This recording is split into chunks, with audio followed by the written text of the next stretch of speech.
देखी ये हमार आजमगढ़ का धरती बा, आई वीरन का धरती, शहीदन का धरती। क्या बात है? अभी आप लोगों को हाल में सुनने को मिला ये देवारा क्षेत्र के विवेक पांडे जो शहीद हुआ बाबू, देश के सेवा में, देश के रक्षा को करते करते हमारे हिंदुस्तान के फौजी जवान शहीद हो जाते हैं। मैं बताना चाहती हूँ आज हमारे हिंदुस्तान के नौजवान नाराज हैं।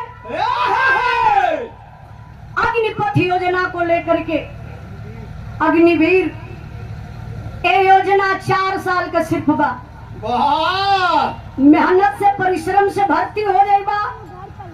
बाप नौकरी करते रहे तब ले बेटा रिटायर हो जाए, ये सोचने वाली बात है।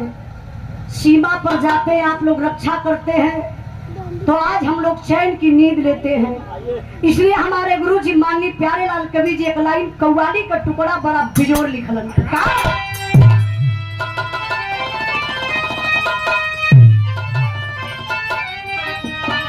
क्या बात है?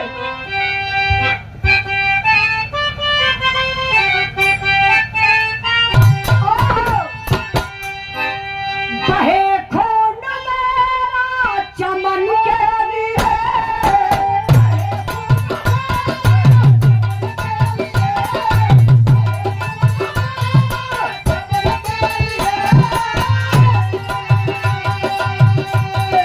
बहे खून मेरा चमन के लिए, मेरी जान जाए वतन के लिए।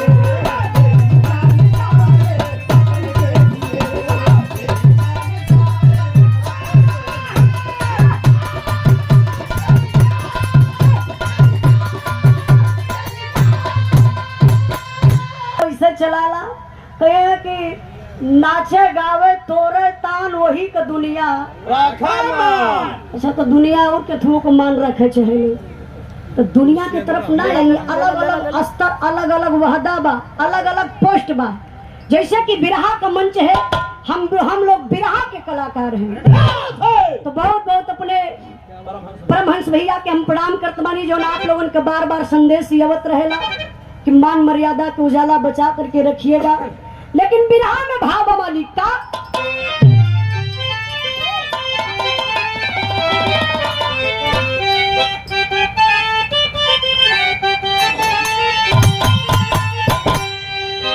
पढ़ा जो कदम है रुकेगा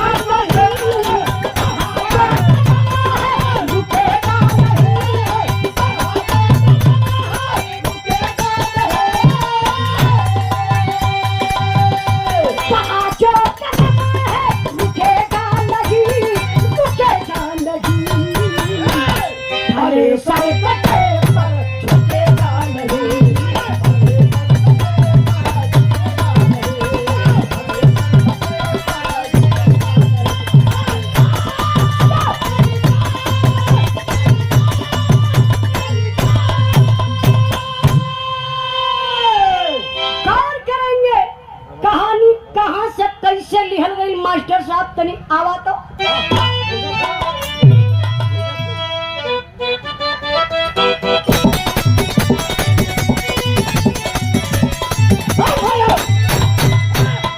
सहती जंग में जो वीर लड़ने आता है, सहती जंग में जो वीर लड़ने आता है, मास्टर सहारा अपने शीश पर झुकाता है।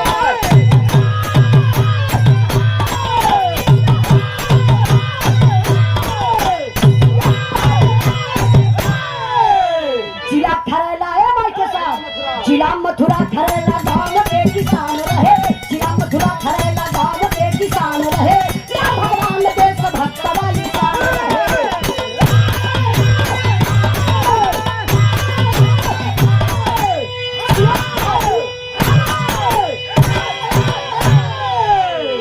क्या बात है, आज मेहनत कैला दिल बड़ा खुश हुआ। गौर करेंगे बाबू, सबसे पहले आप लोग कहानी पर ध्यान दें। बिरहा का मतलब कहानी होला जिला मथुरा जहाँ कृष्ण भगवान की जन्म स्थली है। जिला मथुरा का रहने वाला एक व्यक्ति जिसका नाम बताया गया बाबू भगवान सिंह यादव। अरे वाह! भगवान सिंह का इकलौता बेटा जिसका नाम बताया गया हेमराज। देखिए बनारस की धरती से चलकर आए हमारे पंकज पुजारी भैया। एक बार जोरदार ताली बजा के आप लोग दोनों कलाकारों का सम्मान कर दीजिए। ताली सबकर लगे के चाहिए, ताली तो लग जाए, एक बार ताली बजा के स्वागत करिए। हाँ पंकज पुजारी। अब पुजारी ना ही रह गल हो तो कहूँ अब छिनरा हो गल हो। ये कैसे गलत प्रचार करवा नहीं भैया हमारे तरफ से ना।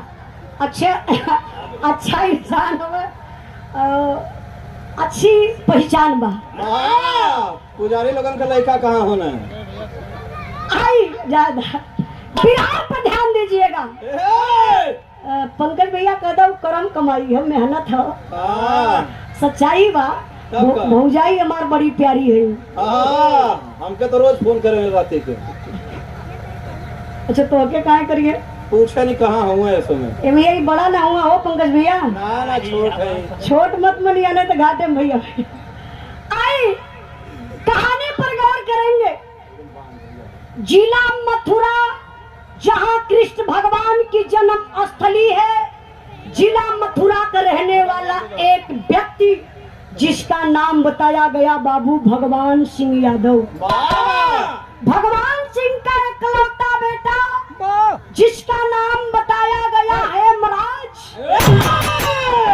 परिवार बड़ा प्रसन्न बा, इकलौता बेटा, लेकिन देश से मोहब्बत बा। ये जवानी किस काम के? फौजी जवान बनूंगा, देश की रक्षा करूंगा। खुली भर्ती निकलल, हेमराज गईलन भर्ती के लाइन में खड़ा भइलन। संजोग देखा बाबू फौजी जवान बन गईलन। और जब ड्यूटी पर गईलन तब का भेल मास्टर साहब गीत बदल गईलन।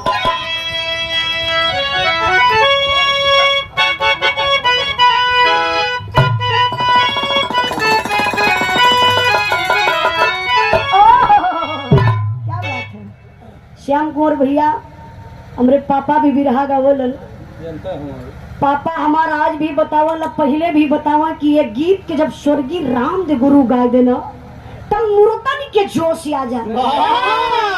कितना तो बनारस से टिकठिया लेके भाग गई है। जौना में इनकर दादा कई टिकठी लेके भागल हो। वह गीत के लाई मास्टर साहब ने कुछ बोल दिए।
कुछ दूर पर तीन साया दिखाया, झट से जवान हाथ राइफल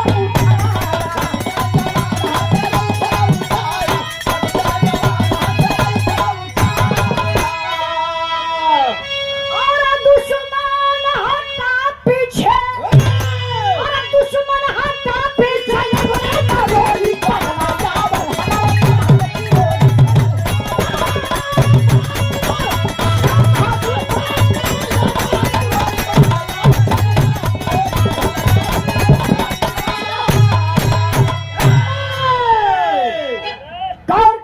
बाबू ए वीरज के भाव पर सम्मान किए आप माननीय शैलेंद्र जय साहब जी की तरफ से 1 रुपए का जवान जिसका नाम बताया गया है हेमराज सीमा पर तैनात है। अच्छा ड्यूटी कहाँ लगल बा? जहाँ हिंदुस्तान पाकिस्तान का बॉर्डर बा, जो सिंधु नदी हिंदुस्तान पाकिस्तान का बंटवारा करती है। जवान की ड्यूटी उसी सिंधु नदी के तट पर लगी हुई है बाबू। एक दिन की बात है, अचानक कुछ पापी पाकिस्तानी हमारे हिंदुस्तान में घुसपैठ करना चाहते हैं। अच्छा कैसे? जनवरी का महीना था,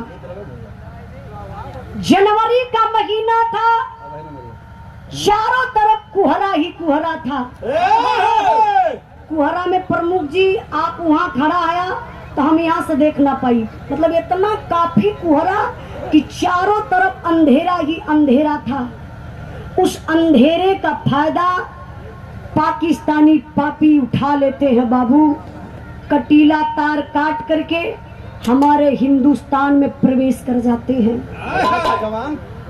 हमारे हिंदुस्तान के फौजी जवान हेमराज सुधाकर समझ नहीं पाए, कदम आगे बढ़ाते हैं, ड्यूटी पर तैनात बाबू तबले गजब हो गए। अच्छा गजब का भेल।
बाबू 12 हिंदुस्तान के फौजी जवान प्रमुख जी जात बनी। अच्छा पहले ही प्रमुख जी अला है, तैनात रहना जाए खातिर हम गली कुछ ना तो 10-15 मिनट हम सबके बीच में। और हमारे ढोलक मास्टर के प्रमुख जी आप सम्मान के लन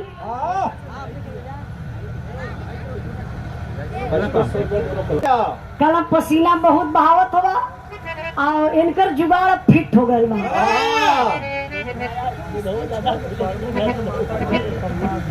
अच्छा ये देखी हमारे माता जी की तरफ से हमारे प्रमुख जी के माता जी के सम्मान में आप भैया सम्मान के लिए नमो बता दी।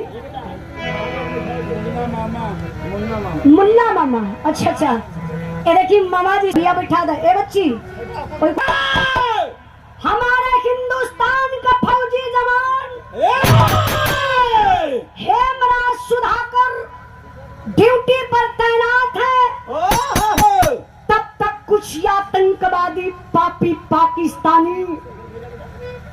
कटीला तार काट करके हिंदुस्तान के सीमा में छुपे हुए थे बाबू, वो आड़ से गोली चलाना शुरू कर देते हैं। उन आतंकवादियों की गोली सनसनाती हुई आई, हमारे हिंदुस्तान के फौजी जवानों के पैर में गोली लगती है। अच्छा, वो आतंकवादी दुश्मन है, वो पापी सर में भी गोली मार सकते थे, सीना में गोली मार सकते थे, लेकिन नहीं मेरे बाबू, जानबूझ करके वो आतंकवादी दोनों जवानों के पैर में गोली मारे। जब पैर में गोली लगी, हेमराज सुधाकर धरती पर गिर जाते हैं। उसी घायल अवस्था में हेमराज और सुधाकर को लेकर के बाबू वो पापी पाकिस्तानी अपने सीमा में चले जाते हैं। इतना ही नहीं, देखिए उन कमीनों की हरकत। अगल बगल दो खंभा था, एक खंभे में हेमराज को और दूसरे खंभे में सुधाकर को गतर के पपियवा बांध दहलस। और एक पापी पाकिस्तानी जो काला ड्रेस में है, उसकी बड़ी बड़ी दाढ़ी, लंबे लंबे बाल, खून खार लाल लाल आंखें हैं, हाथ में चमचमाती हुई तलवार लेकर आया पापी और हेमराज के सामने खड़ा हो जाता है। गरज कर बोला, बता दे हिंदुस्तान का राज, बचा ले अपनी जान को। 12 हिंदुस्तान का फौजी जवान, पैर में गोली लगी है, जान की परवाह नहीं किया। हिंदुस्तान का जवान जवाब दिया, अरे डगले की औलाद, हम उस देश के वासी हैं जिस देश में गंगा बहती है। नहीं बताऊंगा रे साले हिंदुस्तान का राज। पपियावा कलो सरे साला, मेरे पाकिस्तान में है तू, अब तो हिंदुस्तान की गंगा दिखा रहा है। तू क्या हिंदुस्तान की गंगा दिखाएगा रे? मैं तुझे दिखा देता हूँ कि भारत की गंगा कैसे बहती है।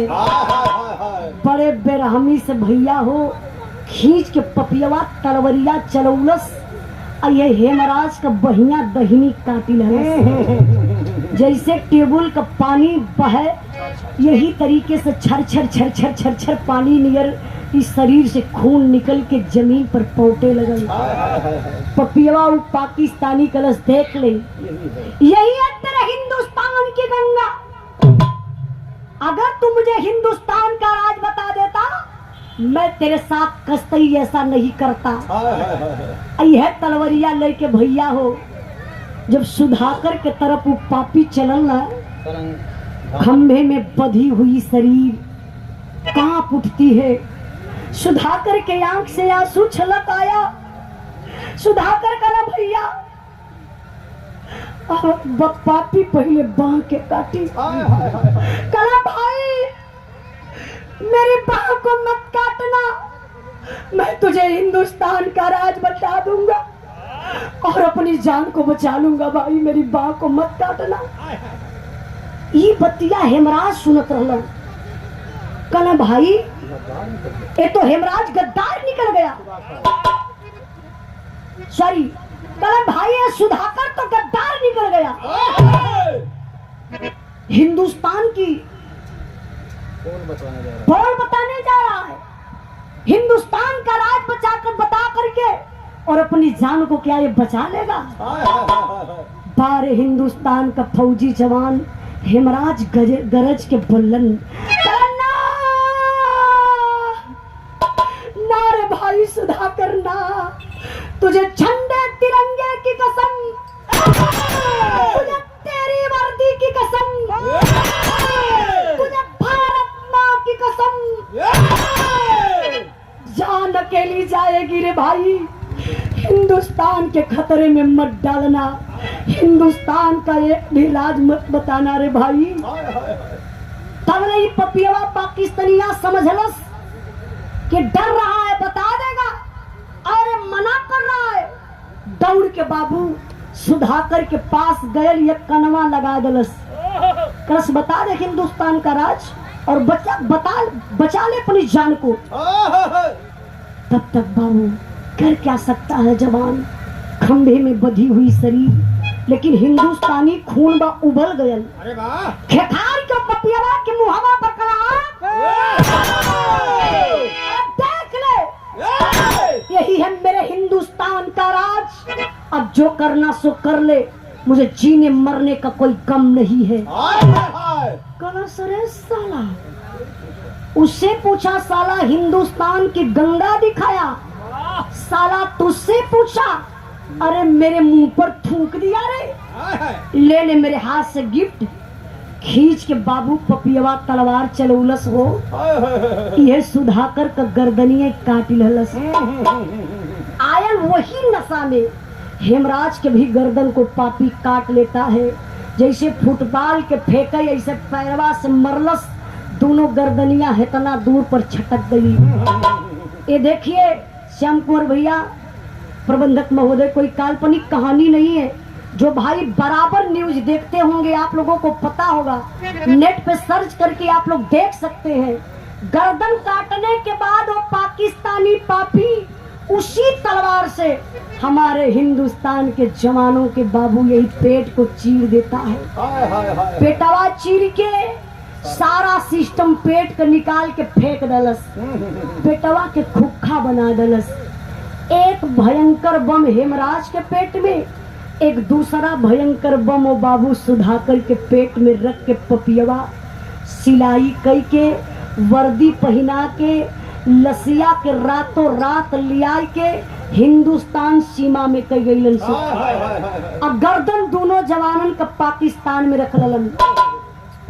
कई दिनों के बाद सीमा पर खलबली मचल बा, 2 जवान गायब हैं, पता नहीं चल रहा है। कई दिनों के बाद जब हमारे हिंदुस्तान के फौजी जवान जाते हैं झाड़ी के तरफ, देखते हैं पैर को, अरे 2 जवान एक झाड़ी में सोए हुए हैं। थोड़ा से करीब में गए जवान तो अवाक हो गए, अरे हिंदुस्तानी वर्दी, सर का पता नहीं, पेट काफी ऊंचाई ले सुजा हुआ है, दाल में कुछ काला है। अच्छा वो पापी इसलिए बम रखे थे कि अचानक हिंदुस्तान के जितने जवान इस लाश के आसपास जाएंगे, छेड़छाड़ करेंगे लाश के साथ, विस्फोट हो जाएगा, सारे जवान मारे जाएंगे।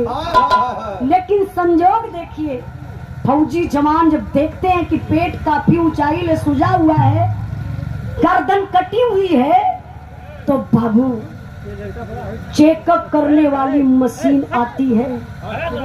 पता चला कि दोनों जवानों को पेट में भयंकर बम है। और बमवा के बाबू सुरक्षित निकालल गए, जिंदा बम। बम को जब निकाला गया, अब दोनों लाश लेके फौजी जवान कैंप में गईलन, गमी मनावत होंगे। यहाँ का बात छोड़ी, तनी सा दिमकवा आप लोग लेके चला हेमराज का दुल्हन मथुरा में। गीता बेचारी स्नान कई के बाबू श्रृंगार करे बैठल ही, तब तक वो दुनिया का मालिक थे अशगुन दिखा डलन। अच्छा अशगुन का देखौलन, हमार बिरहा वीर रस से करुण रस में आ गेल मास्टर साहब।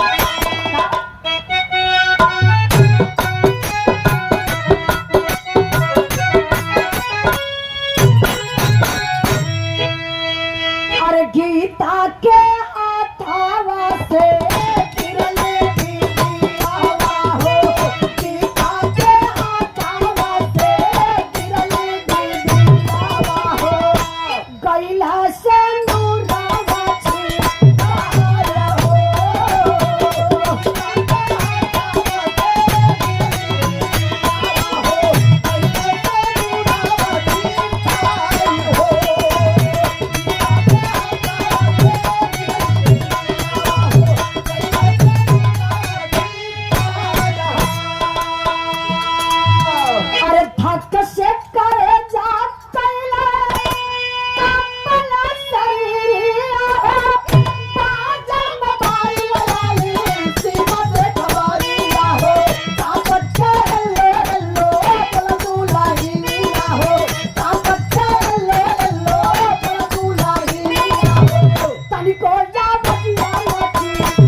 करेंगे बाबू। गीता बेचारी स्नान करके अंगना में श्रृंगार करे बैठल है। ऐसे बरवा चोटी कई के हथवा में सिंदूर का डिबिया लेके मंगिया में सेनुरा लगावे गई हो भैया। गजब बारे दुनिया के मालिक। हथवा ऐसे हिलल, शरीरिया कापल, हाथ से सिंदूर का डिबिया छूटल, जमीन पर सेनुरा को बिखर गयल। दुल्हनिया का कलेजा धक से कैलस। हे दुनिया के मालिक की कैसन असगुन जनाब बा। हमरे सोनू के पापा पर कोनो आफत विपत न आवे मालिक। मालिक के बेचारी मनौती है बाबू। तब ने सीमा से फोन आ ही गया। अच्छा नंबर चेंज बा। गीता फोन रिसीव कैली। पहला वर्ड बोलत ही लगत बा सोनू का पापा आज कई दिन के बाद फोन कैलन नंबर चेंज करके। पहला वर्ड यह बोले हेलो सोनू के पापा। सीमा से आवाज आई नहीं नहीं मैं सोनू का पापा नहीं हूँ। हाँ तो आप कौन? मैं हेमराज फौजी का मेजर बोल रहा हूँ। क्या ये फोन हेमराज फौजी के घर लगा है? हाँ जी सर जी। आप कौन? सर मैं उनकी मैडम गीता बोल रही हूँ। अच्छा बेटा गीता परिवार में कोई और है क्या?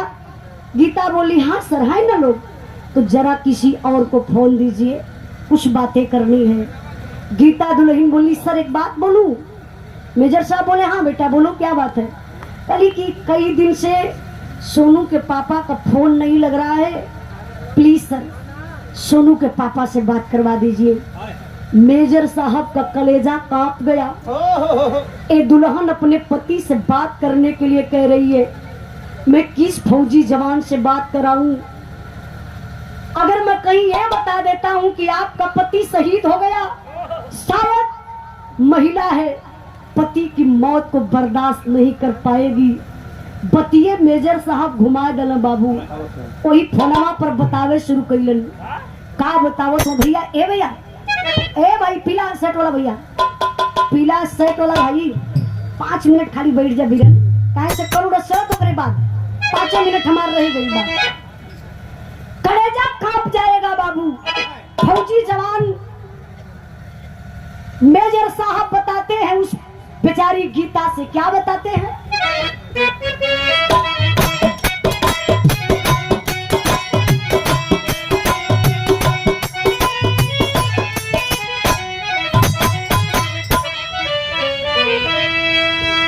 हम बताए बेटी का हम सोनाई हो, का हम सोनाई हो, बताया सोना समाचार।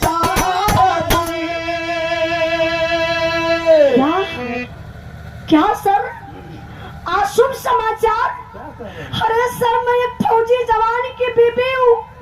सर आप मजाक कर रहे हैं? प्लीज सर मजाक मत करिए, मेरे सोनू के पापा से बात करवाइए सर। पागल हो गई बेचारी। फिर मेजर साहब बताते हैं क्या? बज्जर करे जाचल के सुनना खबरिया रे, सुनना खबरिया हो, मुक्ताए बोलिया तो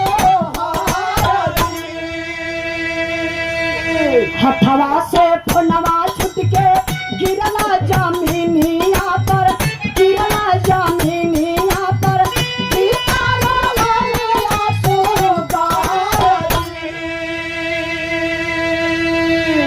गौर करेंगे मेरे बाबू। मेजर साहब कहा बेटा गीता मैं मजबूर होकर के तुमसे बता रहा हूँ आपका पति हेमराज इस दुनिया में नहीं रह गया, शहीद हो गया। अरे बाप रे बप्पा, कौन दुल्ही ने बाबू अपने पति का मौत बर्दाश्त कर सकेले? कटल पैर नियन अरराय कही अंगना में गीता गिरली। दुआरे बाबू बैठल रहलन, बरस करत रहलन। धड़ाम की आवाज जब बाहर जाती है, हेमराज के पिता भगवान सिंह दौड़ करके अंगना में आते हैं। देखलन पतोह गिरल बा अंगना में, मोबाइल होतना दूर पर मोबाइलिया उठा ललन, फोनवा चालू बा। हेमराज के पिता भगवान सिंह बाबू वही फोनवा पर डांटे शुरू कैलन, बेटा अरे हेमराज करे पगला तो कि हम को दिन कहली कि तनी गीता से प्रेम से बात करी कर, करे गीता के का बदले देख अंगना में गिर के रोवत बा। सीमा से आवाज आई, पिताजी मैं हेमराज नहीं हूँ। तो कौन हो तुम? मैं हेमराज फौजी का मेजर बोल रहा हूँ।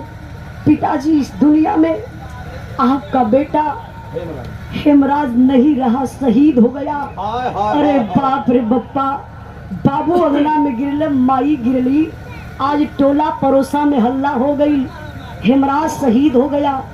आज एक दुल्हन के भैया हो लोग विधवा बनावत बा। गौर करेंगे भैया, भैया गौर करेंगे, मांग का सेनुर धोवात बा, सारा सिंगार उतारल जात बा, कलाई का चूड़ी ताजी बना फुटत रहा भैया। आज जो बेचारी के जबरी दीवार में लड़ा लड़ा के चूड़ी फोड़ाई, सफेद वस्त्र पहना दिए गए।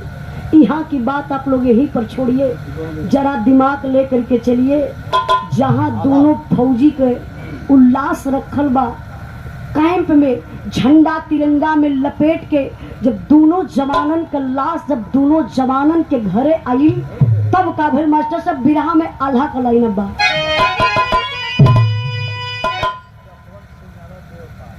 आप जसवंत सिंह यादव देवपार के धरती से 151 मिनट और शांत रहा दादा। ये मेरे बड़े भाई राकेश के मित्र आप हैं। एक गुप्त दान है 501 रुपए मेरे बाबू। कहना है क्या?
जब दोनों जवानन के घरे आई, गजब हो गया।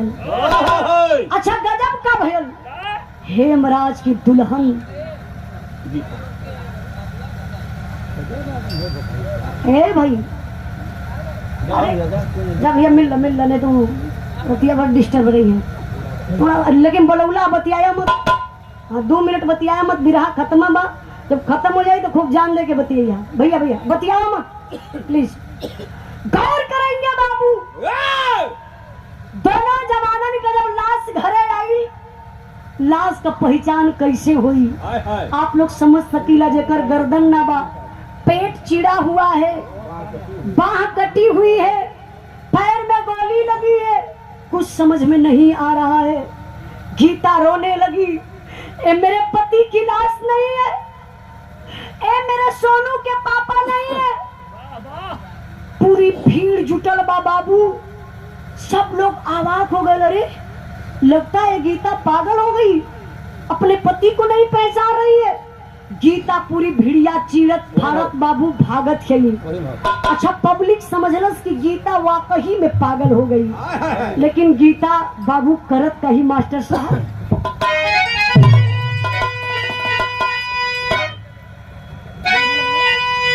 पर बाबू लोग ध्यान दीजिएगा, कहना है अरे दौड़ क्या भटकना है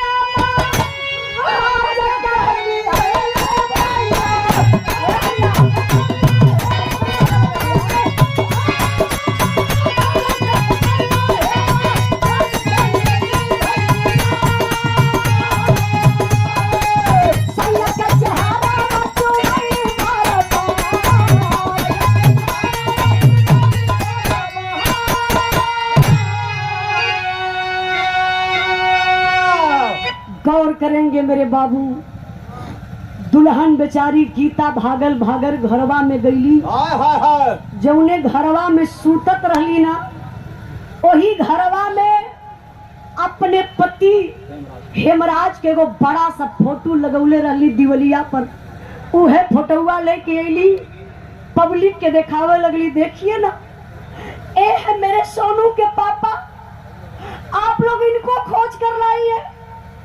मुझे पूरा विश्वास है मेरे पति की लाश नहीं है, किसी और के मांग का सिंदूर उजड़ गया। ले जाइए, किसी और से परिचय करवाइए, ले जाइए ले जाइए। बाबू लसिया के लेके बुढ़वा बाप बैठल ललन, आंख से आंसू गिरत बा। बोले कहना बेटा गीता, खरे पगली तू नहीं पहचान रही, अपना बेटा हेमराज है रे। जमाने के लोग बड़ा मजा लेंगे, पति शहीद हो गया, गीता नहीं पहचानी। बुला लल, कहना बेटा इधर आओ। बैठा लल यही पजरा में। बुढ़वा बाप जब पैर का कफन हटौले भैया हो, बचपन का एक चोट लगल रहल, पेड़ से हेमराज गिरल ललन, ई चोटिया यही जा निशान रहल। जब बुढ़वा बाप देखो ना, कहना बेटा देख, यही अपना बेटा हेमराज है, एक चोट गवाही कर रही है। दुल्हनिया प्रबंधक महोदय, हाँ एक मिनट। दुल्हनिया वही लाश पर गिरली, बेहोश हो गई। लोग कहले गीता लगता है मर जाएगी। डॉक्टर को बुला करके बाबू गीता का इलाज चलत बा। अब नंबर आ गया अंतिम संस्कार करने के लिए। गौर करेंगे बिरहा के सुनने वाले भैया बाबू, बहुत लोग बिरहा सुनीला, लेकिन कलेजा फट जाएगा इस बाप के बात को सुन करके। एक करुण के भाव पर सम्मान किए आप। रखल बा अंतिम संस्कार करने के लिए। आज एक बुढ़वा बाप की हिम्मत हार गई, बड़ा हिम्मत कैले हुए। अगर मैं रो दूंगा, कुछ कह दूंगा तो लोग कहेंगे कायर बाप का बेटा ये लिए शहीद हो गया। ऐसे कंधा पे गमछा रहल, गमछवा इसे उतार के मुहवा के मुनत हमें लसिया इसे उठौलन। बाबू 3 बार जमीन पर लसिया गिर गई। तब बाप अपने कलेजा पर हाथ रखलन। देखा कुछ बोलन ना चाहत हुआ, लेकिन ये दिल है, बेटा की लाश है। गौर करेंगे बाबू, दुनिया में लोग कहेला सबसे बड़ा बोझ होता है घर में बहन बिटिया सयान हो जाली, सर की बोझ बन जाती है। लेकिन बिरहा के सुनने वाले भैया बाबू, मैं बताना चाहती हूँ, दुनिया का अगर सबसे बड़ा कोई बोझ है ना, एक पुरनिया बाप के कंधे पर जवान बेटवा का जनाजा। आज बाप कैसे बर्दाश्त करी? आप लोग कहेला अगर बेटा बाप के कंधा दे दई, बाप के मुक्ति मिल जाई। लेकिन आज बाप लसिया उठा के कलेक्ट करे हेमराज, बिना राम के कैसे मन मनाई रे बेटा।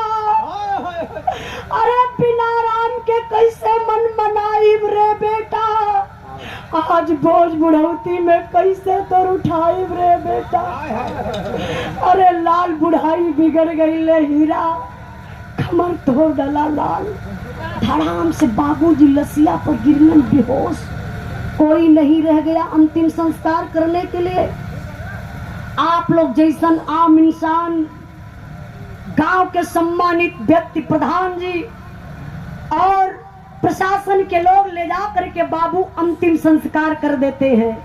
लेकिन शोक संदेश हृदय से लेकर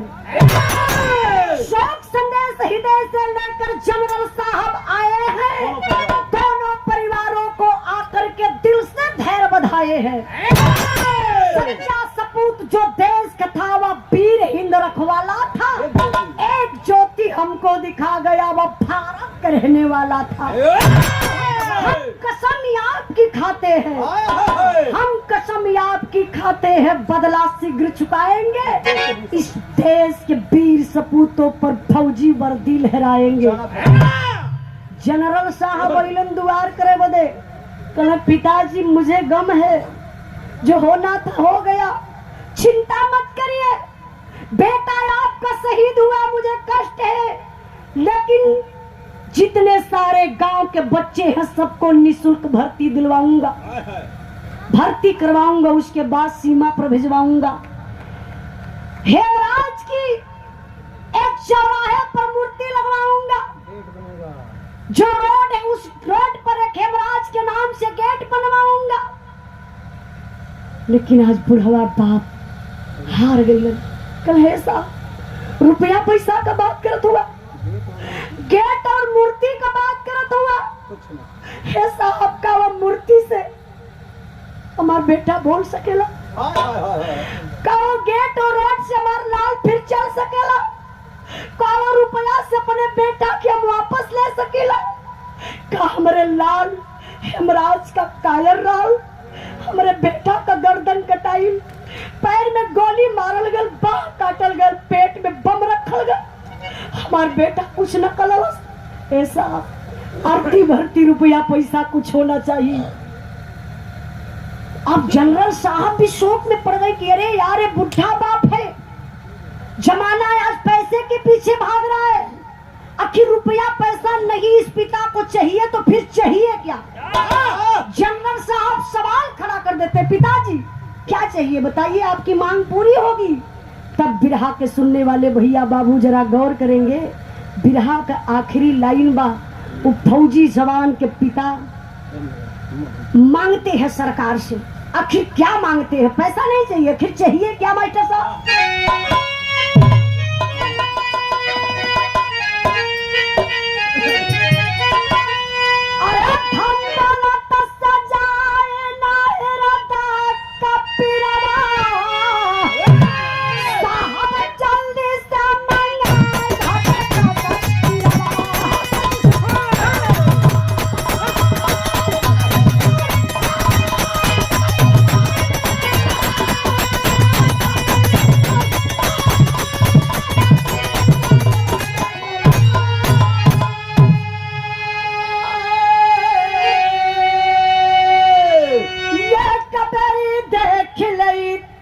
लाल का चेहरा